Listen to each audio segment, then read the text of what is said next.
얘기한 대로 전자기록 관리론을 교재로 해서 수업을 진행을 할 거고, 강의 계획서 나눠드린 거에 따르면 이번 주에 어디 교육도 되겠어요? 강의 계획서. 그럼 안 갖고 다니세요? 갖고 다녀야죠? 우리가 전체 중에 어디쯤에 와 있나 항상 확인하셔야죠. 오늘 배울 게 뭔지를 기대감 없이 왔다는 뜻으로 보여요.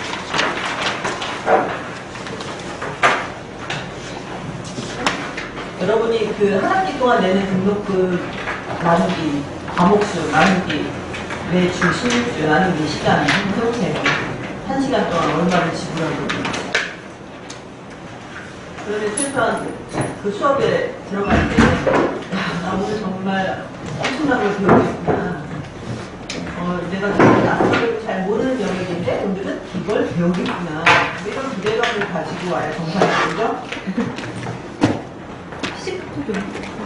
오늘 어디 배우기로 있어요?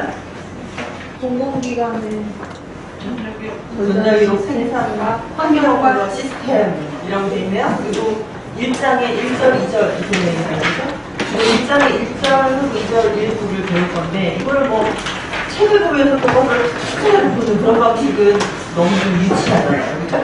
여러분 수준에 맞지 않기 때문에 필요한 내용들을 골라서 같이 이제 보도록 할게요. 그래서 오늘은 맨 처음에는 일단 교재 갖고 계시니까 교재에 어떤 내용을 담았을 때 꼭 배워야 될 것 중심으로 담았을 테니까 교재 구성이 어떻게 있나 먼저 살펴보고 1장 6절과 2절에 다루는 내용을 한번 살펴보도록 할게요. 교재는 다 가지고 오셨어요? 네. 네, 대답해 주셔서 고맙습니다. 이게 2013년 2월 말에 발행이 되었기 때문에 이제 그 사이에 변화된 내용이 있을 수 있고요. 향후에 업그레이드를 할 예정입니다. 목차 보시겠습니다. 전체가 몇 개의 장으로 구성되어 있습니까? 5개로 되어 있어요. 5개 장으로 되어 있는데 이 장을 대체할 때는 뭔가 이런 순서로 익히는 게 좋겠다 싶어서 했겠죠. 그래서 1장은 전자기록 생산 환경에 대한 이해입니다. 이 책은 주로 공공기록 관리에 필요한 지식을 다루고 있어요. 민간 기록에 관련된 내용은 조금 다루고 있어요. 그래서 공공기관의 기록 연구 산업이 되려면 꼭 알아야 되는 그런 지식을 위주로 배치가 되어 있다 이렇게 이해를 하시고 보세요. 그러면 전자기록 생산이 되는, 그러니까 전자기록이 생산이 되는 환경을 이해하자. 이게 이제 1장의 목표예요. 왜냐하면 기록은 업무와 떼내갈 수가 없어요. 기록은 어떤 업무 활동, 업무나 그 밖에 어떤 활동을 하는 과정이나 결과로 만들어지는 거거든요. 그래서 우리가 기록을 관리하려고 할 때 그 기록을 분류를 하거나 얘를 공개할까 말까 5년간 보존할까 10년간 보존할까 이런 걸 결정할 때 그 기록이 만들어지게 됐던 업무 배경 그걸 살펴보게 돼요. 어쨌든 그 기록이 어떤 환경에서 그러니까 어떤 업무를 하면서 어떤 환경에서 만들어지는지를 파악하는 건 기록의 특성을 이해하는 데 첫걸음이겠죠. 그래서 전자기록이 생산되고 있는 그 환경은 대체 어떤 환경이 있는 거냐 하는 걸 이해하자는 건데 1절에 뭔가 법규를 보겠다고 했어요. 공공기관은 법에 의거해서 모든 일을 합니다. 그러니까 업무를 할 때 어떤 법을 준수하면서 하는지를 살펴보면 거기서 만들어지는 기록은 이런 특성이 있겠다. 이렇게 유추해 볼 수 있는 거죠. 그래서 여기서 전자기록법이나 어쩌고 저쩌고 규정. 근데 이름이 길죠. 하지만 이 정도 이름은 암기하셔야 돼요. 한번 읽어볼래요? 두 번째 규정 이름? 행정 업무의 효율적 운영에 관한 규정. 옛날에는 사무관리 규정이라고 해서 굉장히 간단한 이름이었는데 개명하면서 이렇게 길어졌어요. 하지만 행정 업무의 효율적 운영에 관한 규정. 이름에서 느껴지죠? 뭔가 그런 내용이 있겠군요. 2절에 가면은 전자기록을 생산하는 시스템 3가지 종류를 배울 거예요. 엄청 중요해요. 오늘은 이 중에서 전자문서 시스템에 대해서 좀 살펴볼 거예요. 자, 3절이 민간 영역의 전자기록과 관련된 제도를 조금 다루고 있어요. 사실 뭐 공공기관이 혼자 스스로 뭐 자기들끼리만 일하는 거 없죠. 공공기관이 존재하는 이유는 뭐예요? 시민들에게 어떤 서비스를 하기 위한 거잖아요. 그래서 공공기관이 필연적으로 민간 기업이나 또는 개인 시민과 반드시 뭔가를 하게 돼 있어요. 인터랙션 하게 돼 있어요. 그러니까 뭐 어떤 전자기록이 생산되게 되는 환경이라고 하는 게 우리 기관 내에서만, 공공기관 내에서만 어떻게 하겠다 이래서 되는 것만은 아니라는 거죠. 그 밖에 시민사회 영역은 어떤 식의 환경인가, 어떤 환경인가에 따라 영향을 받기도 하고 또 공공기관의 그런 여러 가지 법규가 외부 시민사회에 영향을 미치기도 하고 민간 영역은 전자기록 관리와 관련돼서 어떤 제도가 동작하고 있는가 이런 걸 보는 건 의미가 있겠죠. 자, 그래서 어떤 환경을 살펴봤어요. 법규나 시스템 등 전자기록이 만들어지는 그런 환경을 살펴보면 그 다음에 이 장에서는 뭘 살펴보고 있어요. 그런 환경에서 만들어진 전자기록이 어떻게 생겼나 하는 그 구조 그리고 특성을 이해하는데 어떻게 보면 이 장이 굉장히 중요하죠. 전자기록 그 자체를 우리가 잘 이해를 해야 향후에 관리를 할 때 그 문헌의 특성이 깨지지 않게 훼손되지 않게 관리할 수 있잖아요. 전자기록이 어떻게 생겨먹었나 하는 거를 좀 여러 측면에서 들여다봐야 해요. 일단은 전자기록의 개념 정의도 해보고 전자기록이라는 게 그냥 전자자를 빼고 기록도 계층적으로 어떤 계층 구조를 가지고 분류를 하거나 관리를 해요. 그래서 계층 구조가 어떻게 생겼나 하는 것도 보고 그 다음에 전자기록의 종류가 또 여러 종류가 있고 이건 종류별로 참 다루는 방식이 많이 달라요. 그래서 이런 종류별로 어떤 특성이 있어서 어떻게 관리해야 할까 뭐 이런 걸 생각해보는 시간이 있고요.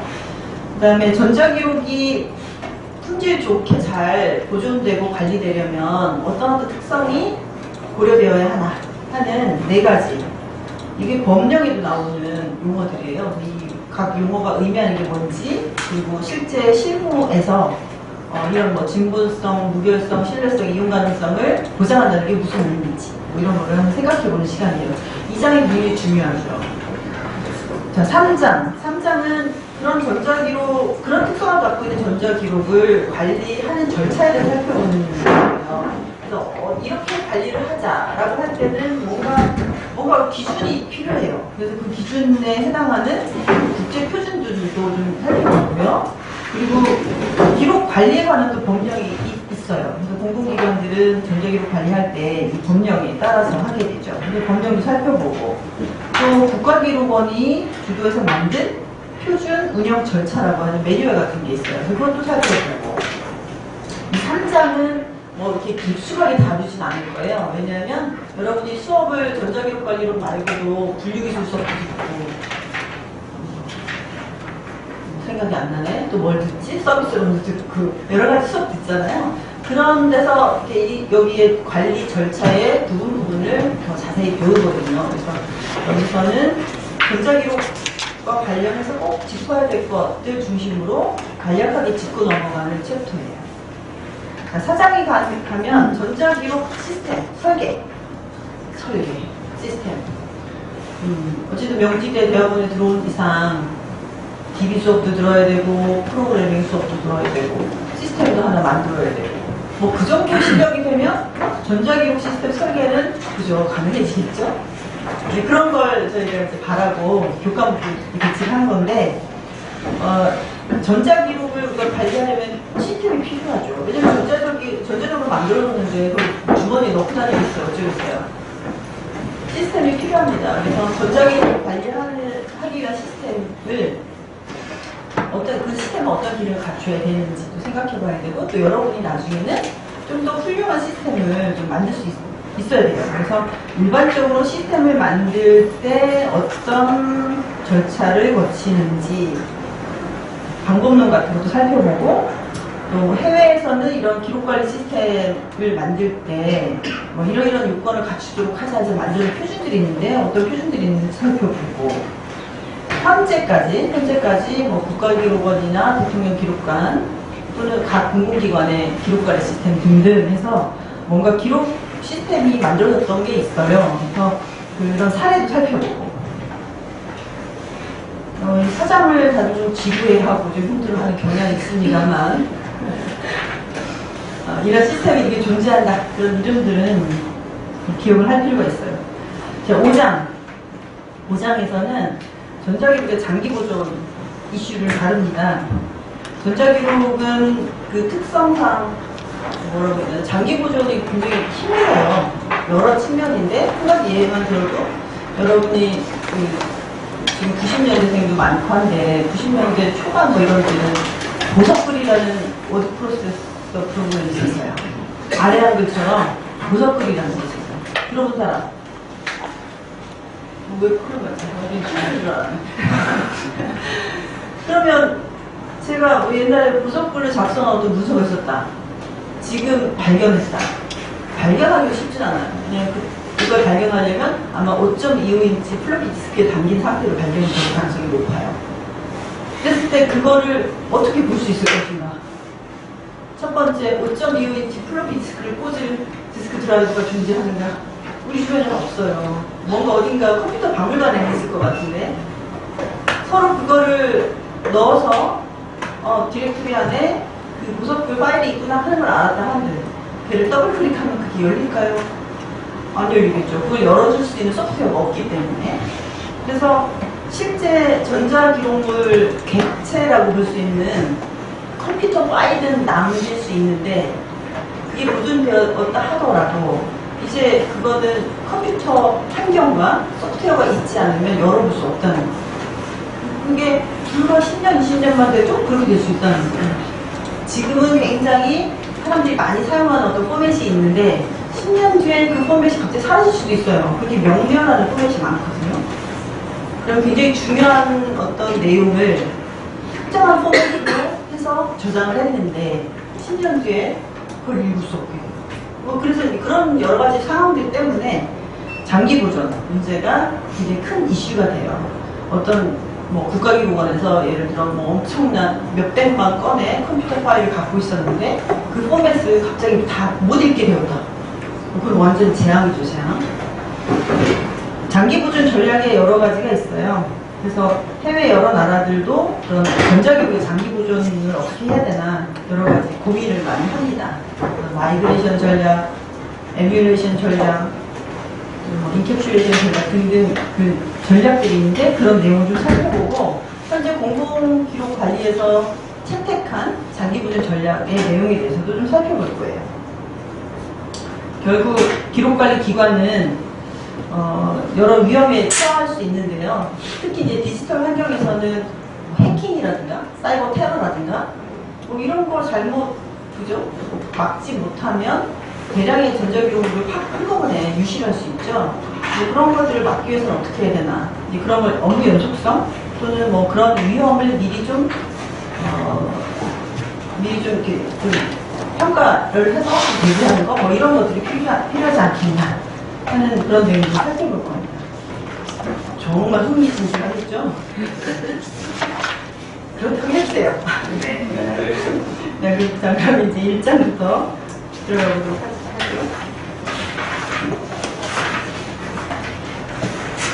제가 최대한 다른 기록관리 과목도 안 들었다라는 전제, 그리고 컴퓨터나 IT 관련된 용어도 굉장히 낯설 거라는 전제를 가지고 최대한 상세하게, 친절하게 설명하려고 노력을 하겠어요. 그렇지만 이제 간혹 빠뜨리는 게 있을 수 있겠죠? 그러면 어떻게 하면 좋을까요? 저한테 물어보기 전에 옆에 친구에게 물어본다. 사실 그보다 전에 구글에게 물어본다. 알파고가 지식으로 이기는데 못 알려주겠어요? 그래서 잘 모르겠는 거 열심히 좀 찾아보고 근데 이렇게 수업했던 맥락과 좀 다른 거 같이 설명이 느껴지면 이해가 안 가잖아요. 그럴 때는 물어보고 저한테도 물어보고 그러면서 해결합시다. 자, 1장 전자기록 생산 환경의 이해. 이게 뭐라고요? 전자기록이 생산되는 환경을 이해하자. 이겁니다.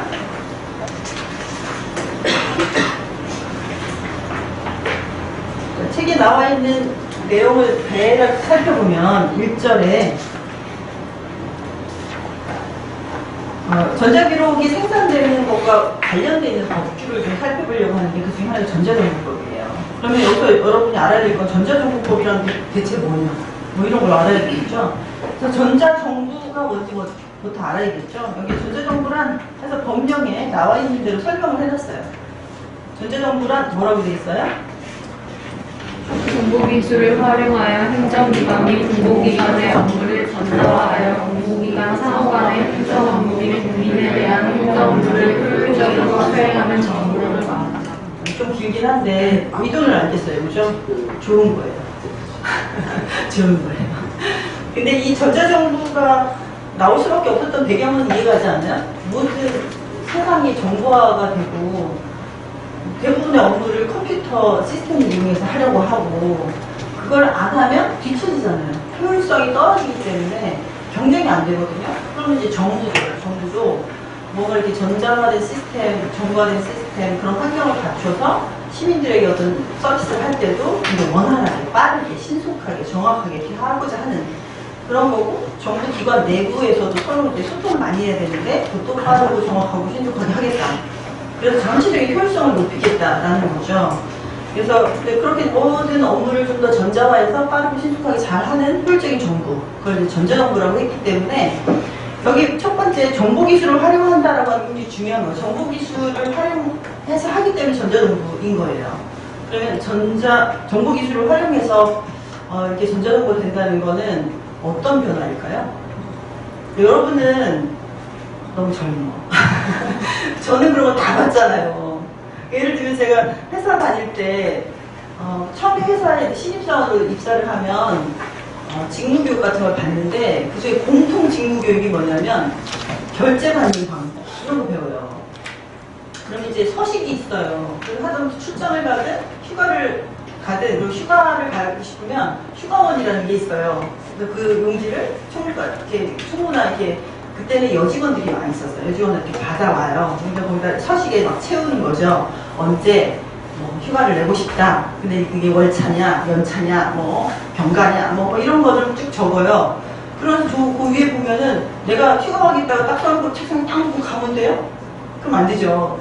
허락을 받아야 되잖아요. 그래서 그거를 결제판이라는 게 있어요. 그래서 결제판이 딱 입사하면 선물처럼 신입사원에게 결제판을 딱 줘요. 근데 결제판. 그래서 결제판을 딱 끼운 다음에 과장님께 가는 거죠. 저 휴가 내려고 하는데요. 그럼 이제 과장님이 딱 펼쳐보고, 그날도 괜찮다. 그리고 거기다 과장님이 딱 결제를 해요. 그 다음에 전결. 이렇게 해서 표시를 해줘요. 전결의 의미는 뭐냐면, 과장님이 차장님도 계시고, 부장님도 계시고, 이렇게 칭칭시하지만, 더 윗분에게 허락받을 필요는 없다. 과장님의 허락으로 끝났다. 이런 거예요. 전결해서 딱 받으면 저쪽 총무부서나 또 관련된 부서로 문서를 넘겨주면 되죠. 그런 결제를 받는 과정이 있는데 지금 말한 것처럼 결제가 원활하면 좋은데 과장님 책상에 딱 갔더니 과장님 안 계셔. 그럼 이제 우물쭈물하다가 또 자리로 가. 내가 좀 과장님 오시나? 언제 오시지? 하고서 가서 또 기다리다가 이제 결제를 받아요. 근데 이제 마음이 좀 훌하시고 좋은 과장님은 팀원들이 이렇게 매번 왔다 갔다 하면서 결제 받으려고 자리에 있나 없나 살펴보는 게 미안하기도 하고 시간 낭비잖아요. 그러니까 여기는 결제 갖고도 놓고 가. 나 없으면 여기다 차례로 쌓아놔. 이렇게 얘기를 하세요. 그러면 이제 가서 결제판 있는 데를 위에다 쌓아놓으면 과장님이 밖에 나갔다가 돌아와서 결제판 쌓인 거를 탁 뒤집어가지고 뒤집어야죠. 왜냐면 제일 먼저 이렇게 밑에 있잖아. 탁 뒤집어가지고 하나씩 이제 보고 결제를 해줍니다. 그래서 결제 한 번 여기다 놓고 아직 결제 안 되고 여기다 놓고 그래서 결제를 해줍니다. 그러면 내 거 결제됐나? 어느 순간 이렇게 가서 보면 이렇게 결제된 게 쌓여있거든요. 가서 내 거 이렇게 찾아가지고 이제 와서 처리를 하는 거죠. 그렇게 결제를 했었어요. 근데 이제 이렇게 전자화가 되면서는 어떻게 바뀐 거예요? 소위 그런 결제 과정, 뭔가 허락을 득하거나 뭔가 아이디어를 내서 어떤 기한을 한다고 하는데 기한을 한 내용에 대해서 이건 우리 조직의 내부 결정사항으로 정하자. 뭐 이런 과정을 이제 결제받는 과정이라고 얘기를 하는데 그 결제가 이제 전자결제로 바뀌는 거죠. 자, 그런 오프라인 상에서 면대면으로 이렇게 하던 그런 결제가 전자결제로 바뀐 거예요. 정보 기술을 활용해서. 그럼 그 얘기는 전자결제 시스템이 들어와야 된다는 거죠. 컴퓨터 시스템이 들어왔어요. 그래서 오늘 이제 앞으로는 어떻게 되는 거냐면 PC를 켜죠. 그러면은 우리 회사 네트워크에 딱 연결이 돼요. 내가 전자결제 시스템에 로그인을 해요. 그러면 내가 로그인한 사람이 인진이구나 알아채요. 그래서 내가 거기다가 휴강한 소식을 가져다가 기입을 해요. 그런 다음에 그거를 그 파일을 어태치 하든지 뭐 해서 결제를 해주십시오 라고 해서 이렇게 딱 버튼을 누를 때 과장님을 딱 결제란에 다 선택을 해서 올려요. 그러면 올리고 난 다음에 이렇게 가만히 있으면 돼요. 그러면 시스템 상에 알아서 이제 과장님한테 가 있는 거죠. 그래서 과장님이 출근을 해서 컴퓨터에 딱 로그인을 하면 자기한테 딱 화면이 뜨는 거죠. 임진이가 휴가원을 제출했으니 결제를 바란다 이렇게 딱 뜨는 거죠. 그래서 그걸 딱 열어서 보고 그 자리에서 화면상에서 결제를 해주면 결제가 끝나는 거예요. 그러면 그 문서가 나한테 다시 오죠. 그래서 내가 계속 기다리고 있었더니 과장님 결제가 끝나서 딱 문서가 나한테 다시 와요. 그러면 결제가 끝났구나 해서 이제 필요한 부서에 보내거나 출력을 해서 뭘 하거나 이렇게 하게 되죠. 그럼 그 뭐가 좋아요? 과장님 자리이든 없든 난 아무 때나 결제를 요청하면 된다. 과장님도 자기가 짬날 때 아무 때나 들어와서 결제를 하면 된다. 그래서 굉장히 편리해졌죠. 아무 때나 할 수 있으니까. 근데 사실 그 아무 때나 때문에 문제는 문제예요. 예전 같으면 이제 해외 출장을 간다. 그러면 이제 일주일간 자리를 비울 거야. 그러면 그런 업무에서 이렇게 잠깐 해방이 돼요. 내가 없는 동안은 김 과장, 내가 없는 동안은 대신 결제 좀 해줘. 우리 팀원들이 뭐 휴가 간다고 하거나 하면 결제 좀 해서 다 맡기고 가거든요. 그래서 일주일 동안 자리 비우는 동안 업무가 마비되면 안 되니까 누군가한테 내가 해놓고 갔다 와요. 근데 요즘은 그게 안 돼. 미국에 가 있든 영국에 가 있든 프랑스에 가 있든 항상 노트북 끼고 가서 와이파이 되는 곳에 딱 앉아가지고 물론 이제 보안이 아주 철저하게 되어 있는 그런 기관 같은 경우는 뭐 해외에 나가서 인터넷에 접속하기 쉽지 않아요. 근데 이렇게 또 뭐 공인인증서 내지는 뭐 행정전자서명 뭐 이런 것도 들고 나면 또 가능하기도 해요. 그래서 해외에 나가서까지 또 일을 해야 하는 그런 불행한 게 있죠. 전자적인 환경, 디지털 환경이라는 거는 24시간 언제든 온라인 상태에서 뭔가 할 수 있다는 그런 뜻이 되기 때문에 어쨌든 명함이 있긴 한데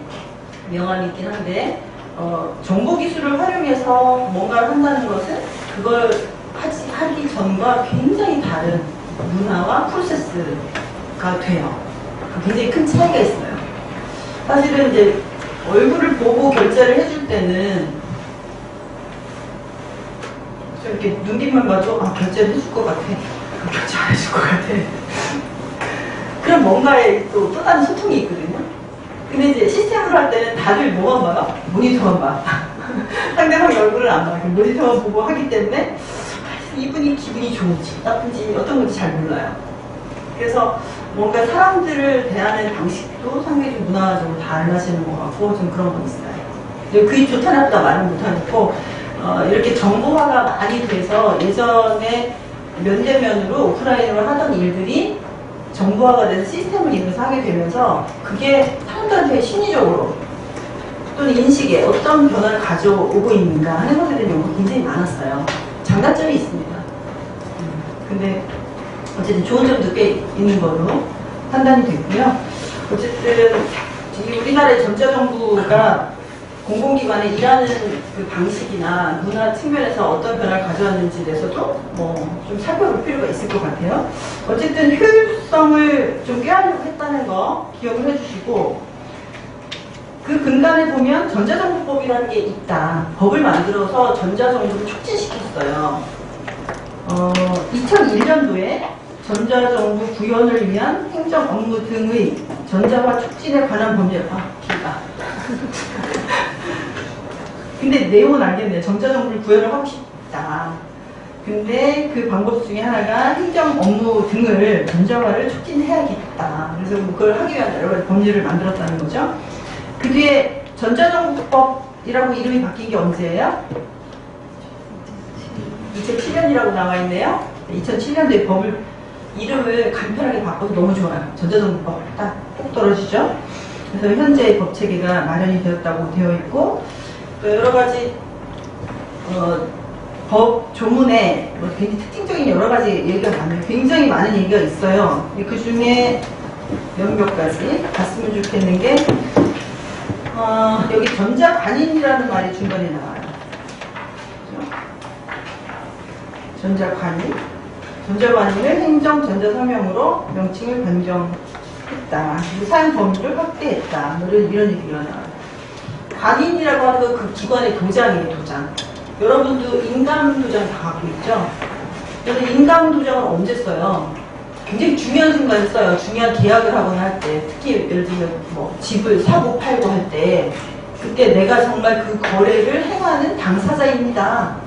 나 진짜 그 사람 맞아요. 이런 걸 보여주고 할 때 계약서에 도장을 찍고 그 도장이 인감이어야 하고 인감 증명서를 이렇게 첨부해가지고 정말 그 당사자임을 증명을 하거든요. 그러니까 이제 공공기관도 뭔가 중요한 의사결정을 해서 정책을 일반인에서 만들어서 공표를 한다. 그럼 시민들에게 많은 영향을 미치는데 그런 중요한 의사결정 과정에서 이렇게 어떤 문서에 도장을 찍거나 하는 건 굉장히 중요한 행위다 이거죠. 기관의 도장을 빵 박아서 시민들에게 어떤 문서를 어떤 사실을 공표한다는 것은 굉장한 신뢰성이 담보돼야 되는 거죠. 그래서 관인은 굉장히 중요해요. 근데 예전에는 종이로 했으니까 종이에다 이게 빨갛게 딱 도장을 찍었을 텐데 이제는 전자적으로 모든 걸 처리하니까 이렇게 도장을 찍는 개념이 아니잖아요. 그럼 도장 찍는 행위를 전자적으로 해야 되니까 행정, 전자, 서명 디지털적인 방식으로 뭔가 서명을 하는 방식으로 바뀌게 되는 거죠. 근데 이제 모든 공공기관이 동시에 샥 한순간에 정보와 수준이 같을 수가 없잖아요. 그래서 어느 순간에는 그냥 이렇게 도장 이미지 파갑으로 붙이기도 하고 그죠? 그리고 이제 가장 고도화된 것은 전자서명이라고 하는 형태로 이렇게 표시를 하고 이렇게 다양한 형태가 있는 겁니다.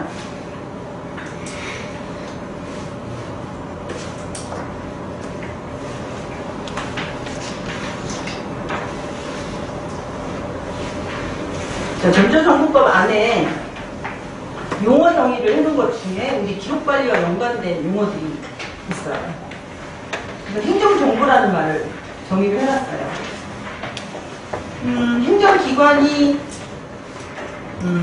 다루게 되는 자료를 행정정보라고 한다. 전자적 방식으로 만들어져 있는 자료 전체를 행정정보를 한다. 행정기관이 다루는 모든 전자적 정보, 전자적 자료, 이걸 행정정보로 한다. 이렇게 이제 인식을 머릿속에 가지시고, 그 다음에 또 전자문서라는 용어가 있네요. 전자문서.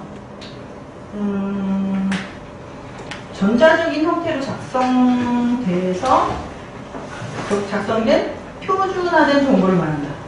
표준화된 정보를 말한다. 뭔가 행정정보가 더 큰 개념인 것 같고, 그죠? 큰 개념 안에 좀 뭔가 표준화된 정보가 전자문서구나 이렇게 보실 수 있어요. 전자정보상에서는 자, 행정정보라는 말도 쓰였고 전자문서라는 말도 쓰였습니다. 근데 전자문서에는 표준화된이라고 하는 수식어가 붙었어요. 표준화된 정보. 되게 뭐 결제문서 같은 걸 상상해보면 결제문서 그냥 함부로 만들지 않아요. 뭔가 서식 같은 게, 룰 같은 게 있어요. 이렇게 맨 위에는 뭘 넣고 뭘 쓰고 이렇게 하는 그런 방식이 정해져 있습니다. 그래서 옛날 종이문서의 경우에도 그 서식이 다 정해져 있어가지고 자로 팍팍 막 금도 붙고 뭐 이런 거 합니다. 민간 기업도 마찬가지예요. 제가 중간에 잠시 다녔던 포스코 계열 회사에서 제가 이제 뭐 기합문을 썼어요. 그래서 뭘 컴퓨터랑 뭘 사서 이렇게 구입을 하려니까 기합문을 써서 이렇게 냈는데 그 전 직장은 제가 연구원이었기 때문에 뭐 휴가모험이나 출장 관련된 거 이외에 뭐 기한을 할 건 없어요. 연구를 하면 되니까.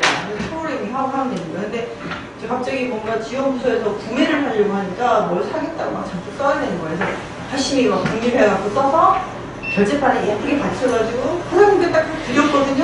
과장님 한참을 보시고 하루가 지나고 이틀이 지나고 3일이 지나도 고심을 하시는 거예요. 그래서 나는 엄청난 무슨 내용이 있어서 검토를 하시나 했더니 3일쯤 지난 다음에 이렇게 부르시더니 있잖아, 폰트가 너무 커. 그러는 거예요. 글씨가 너무 크대. 그래서 자기네 원래 정해진 글씨 크기가 있는데 그거 조금 다르네. 그리고 줄감력도 좀 다르네. 그래가지고 그렇구나. 그래서 다른 분의 그 문서를 얻어다가 거기에 이제 오버라이트 하는 식으로 이렇게 해서 맞췄죠. 그러니까 글씨 크기나 줄감은 똑같을 거 아니에요. 그죠? 이렇게 맞춘 적이 있어요. 근데 정말 그렇게 큰 차이가 없었는데 이렇게 보니까 보이더라고요. 그래서 그 차이를 그분은 아시더라고요. 깜짝 놀랐는데 그건 여러 가지로 의미해요. 그 기관의 그 서식은 굉장히 고유한 거예요.